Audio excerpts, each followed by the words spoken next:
Guys, welcome back to Clockwork Dandy Needles Pain Train family. I need you to buckle in because we're back on the pain train and I think we're going to be buckled in for a little while. Take your seats. We're going to be on this station a little while longer. Before we get going, guys, do make sure you are subscribed. My midway review is finally up, so go check that out. It actually took me 2 days of work because YouTube decided to smack me with a copyright. It just took a long time to get up. That is finally up, so please do go and give that a little watch because it took so long to get up, guys. Oh my goodness, what is it with episode 7s and anime? Something about episode 7 is literally giving me a heart attack. I don't know how many people cross-watched, but I did have a slight meltdown on Sugar Apple's episode 7. How do I even decompress what I've just seen? Also aware that Vinland Saga's episode 7 is probably about to kick off. Something about episode 7 and anime writers. How do we make this a rocky road to the end? I know. All hell is literally going to break loose. Really hope you're ready for the deep dive on this. Hello and welcome to the channel. I am Clockwork Dandy Needles. We break down weekly anime, almost daily basis it feels right now. We are going to be discussing the second season of To Your Eternity. Did get my hopes up when Fushi created March again, because in my head for some reason she had died. It was beyond me that she would have survived all of the stuff that's going on in the cities. When she wouldn't come back, I was so confused. I was like, oh, she's just a corpse. She's not coming back. Maybe we need to give it time. I became a little bit worried when he was like, oh, just burn it. And I was like, wait, March could come back. She wasn't dead. So that does indirectly confirm that even if the person comes back to life, he would be able to create a corpse which didn't have any life in it. That's even if he unhooked them. I guess there's one soul.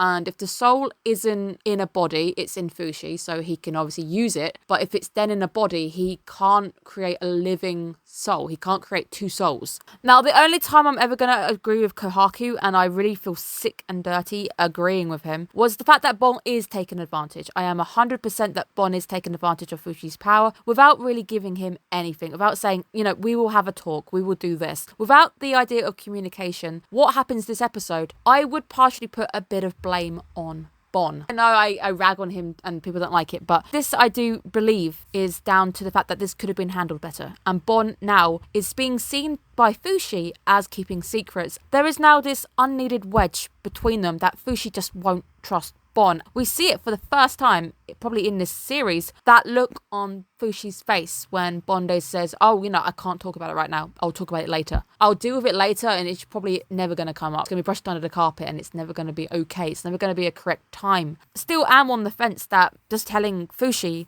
isn't a bad thing. I also would beg to differ that I think if March had been known, if he had known about March being alive or something, it would have given him hope. I think what has become of Fushi at the end of this is what happens when a human being just loses hope and a will to keep fighting.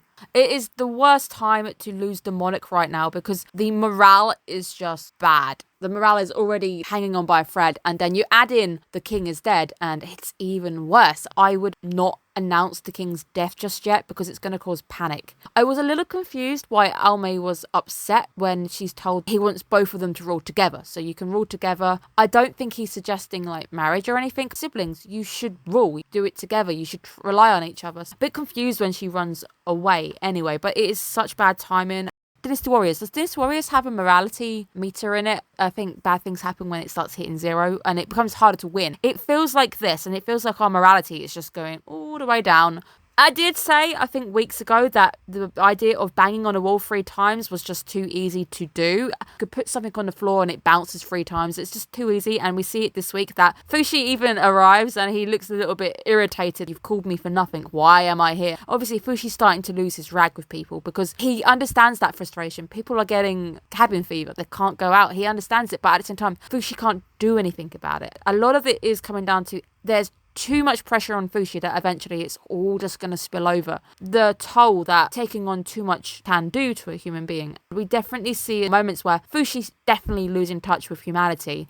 Ends Pyro like it's nothing. It actually pulls the trigger this time. Sure, we as an audience know that person can come back. To the people who are there, to the people who are witnessing their wise man suddenly killing someone, we hear him being called a murderer. We see that support starting to drop. Fushi is starting to become very unpopular because people don't understand. And even if you did understand, even I was like, are you really going to pull the trigger on this one? Because he needs to be somewhere else. Didn't feel right. And again, when they killed themselves just so they could quickly take a lift somewhere else, it It did feel like it should be shocking, but at the same time, the anime's done such a good job in desensitizing me. I don't know if it is shocking, but it feels shocking. As Fushi starts to lose his sanity, his patience, everything, Kohaku's words do start to seep in a bit like poison. I never trusted Kohaku. Even last week, I started to feel a bit bad because there was quite a bit of support for Kohaku in the comments, and I was like, oh, am I being that person again? Because I've already been quite harsh on Bon, and I stepped back and actually it's okay. I don't have anything nice to say about Kohaku. I have a shortlist for worst boy. I guess we have best boy, we'd have worst boy. He is in that shortlist, being currently beaten by Jonas from Sugar Apple Fairy Tale, ironically. I think these two are literally going to be head to head all the way till the end, and I have to crown someone. Do make sure you tune in for the end of season review where I crown the worst boy of the season. See if Kohaku is able to muscle in over Jonas.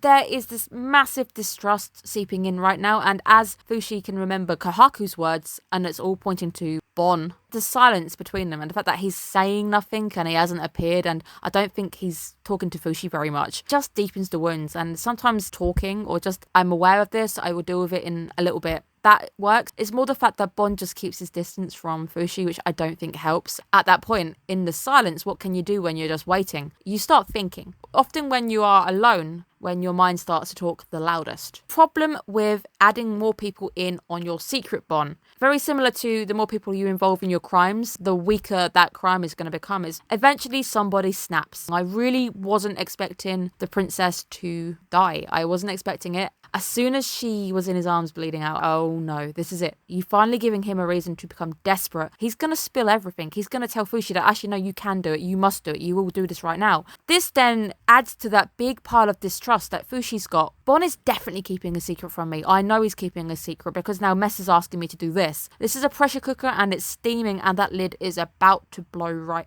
off. Did right here, why hasn't March come back to life and why didn't the princess come back to life? It does seem that March isn't dead, so that's the answer to my own question there. But adding a layer to the reincarnation thing this week, whether a soul wants to come back or not. I started picking holes in things and it made me go down a rabbit hole because technically if a soul wants to go over and doesn't want to come back like the princess, so she doesn't come back, she's happy to go on. What about people like Gugu? Gugu was very happy to dive and save Rin. I suspect he will come back because we've seen his spirit lingering around Fushi. Started thinking dangerously, and I don't think thinking dangerously on this show is a good thing. It does seem like we've added a new layer to bring in people back, and it also then goes down a route that is it possible that, let's say you're immortal and you are, let's say, Mesa for a moment. Next time I die, what happens if I decide I don't want to come back, I'm too depressed, I want to join Almay in the afterlife? Is it possible that you can be immortal and then suddenly you're not immortal anymore? Is it possible that you can just reset it all and just finally end everything? Fushi losing trust in Bon outright confronts Bon. He didn't have a meeting booked or anything, whether that's how Bon's now taking his scheduling. And you can see for the first time that look on his face, whether it's a look of distrust, betrayal,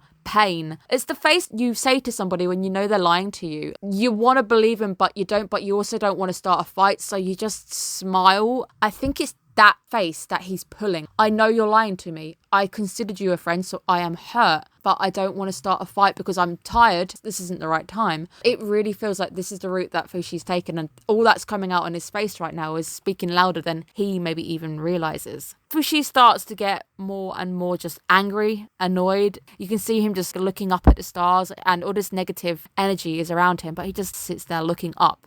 Annoyingly, when you're at your most unhappiest, you're going to do the biggest mistakes. Often if you're drunk, you're going to text your ex. Don't do it, guys. Don't do it. I knew it wouldn't be long before he ended up going back to Kohaku. Are you actually just going to sit there and do nothing to his hand? Oh my goodness. I was like, oh, you're calling out the knocker right now, but you're also angry. So then he just vanishes again. I think a lot of him just appearing, saying something and vanishing again is all part of just how frustrated he's getting, how tired he's getting, how fed up he's getting. He's seeing people just sitting around and that's irritating to him. Or why are you fighting amongst yourselves? It's irritating to me because I'm doing all the work. And I think the burden he's taken on is starting to become apparent to him. Fushi, like he says, I want it to end. I'm done. I've had enough. The most basic of needs is sometimes a human being just needs a break. Really feeling Fushi right now because I'm literally working pretty much every single day this month. It is getting to me. There's a lot of videos going up. There's a lot of work that's getting shafted right now because I have to work constantly. Getting to that point where I'm like, I just don't care. I don't think it's hitting the videos just yet. I'm trying my best to make sure that I can get these out on time. I really feel Fushi.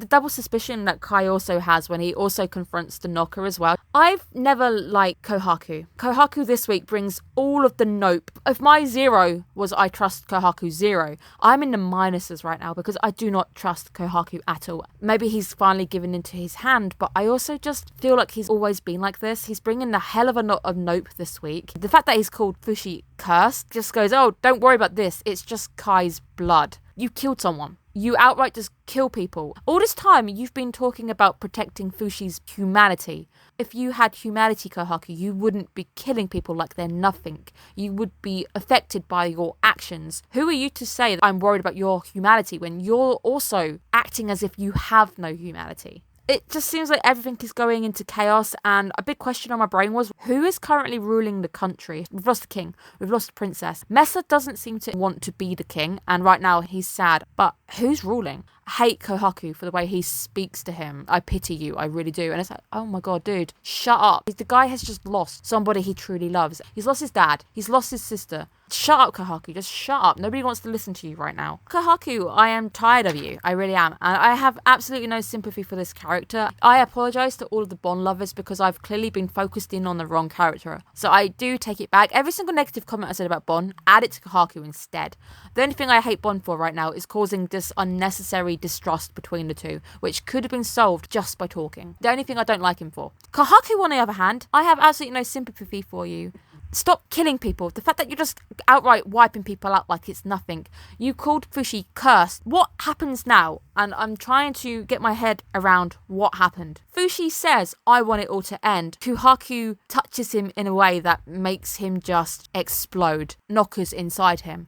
Which to me says the knocker wanted this all this time. The knocker was just waiting. Kohaku is evil. Kohaku is killing Fushi. I think there's a possibility, even though it's a small possibility, that Fushi is dead. Ending kind of suggests. Obviously, I got it completely wrong, even with the teaser. So the teaser, I thought March was dead. March isn't dead. March appearing at that moment to say, Mummy is here, it's okay, broke me. You just destroyed me because she remembers Fushi as her son. She still sees Fushi as her son, and she still refers to herself as Mummy. As Fushi is dying because Kohaku has just killed him. Hate Kohaku as such a horrible character. I do feel almost as wound up as I was with Sugar Apple Fairy Tale. I'm not having a great time on the channel this season. Okay, it's Pain Train, I get it. This one I expect. I didn't expect it with Sugar Apple Fairy Tale. It's a romance and you hurt me in a way that really hurt me. I'm angry, guys. I'm really upset because our boy Fushi is gone right now. But March is back, so I'm also upset but happy. It's a mixture of emotions going on. It does seem that March is teaming up with Bond lovers. Bond can't be bad if our girl March is pairing with him. That's fine. She's going to help him. But I do believe that my boy, the narrator, is going to make an appearance next week, and that could make me feel better. An appearance from Kenjiro Suda always makes me feel better. Very happy if Kenjiro Suda does make an appearance next. I have a lack of Kenjiro Suda this season, so you gotta forgive me. He literally appeared in the latest episode of My Hero Academia, said 2 lines, and that was it. My favourite voice actor ever. I don't actually know what to say about this episode in general. It was just, everything broke apart. Everything just went to bad to worse, and now it's completely bad. Fushi got to the point where he was so drained, so worn out, never given a break. He just wanted to end it, and as soon as he said, I wanted to end it, that is when Kohaku won. The knocker won because Kohaku wants to put Fushi to rest. He wants to end the curse. He sees Fushi as cursed. And to be fair, I don't see how that is much different from what the knockers are advocating. The knockers are advocating that nobody should live forever, people should die. That is what they're advocating, and everything comes to an end. That's how it should be. Kohaku is technically also advocating this, but with the whole I'm protecting your humanity thing diced out on top. But this guy has no humanity. He's wiping people out like it's nothing. He's comforting Fushi covered in his friend's blood. There's no humanity to this. Sorry guys, if I get worked up sometimes, and this is one of those episodes that's definitely worked me up. I really hope you guys are taking care of yourselves. Definitely take a breather after this episode. Go do something fun. Go do something lighthearted. We know the drill, guys. We're the Pain Train family. Right now, we don't know what's happened. We just think that Fushi is maybe reverted back to an orb. Perhaps he's reverted back to something so small that the narrator needs to come out and tell us where he is. Maybe that is the case. I want Kohaku gone. I officially want Kohaku just gone out of this story now. That is exactly the same thing I said for Jonas in Sugar Apple Fairy Tale. It's so weird. I pick up animes to break down with you guys, and often enough, a lot of similarities will drive between the two. Thank you guys so much. I need a break. I need a breather. I've got Vinland Saga tomorrow, so wish me luck, guys. Have a great day. I really do care about you guys, so thank you, Pain Train family. I will look forward to seeing you guys again next week when we get to see March. Have a great day, guys. Bye-bye.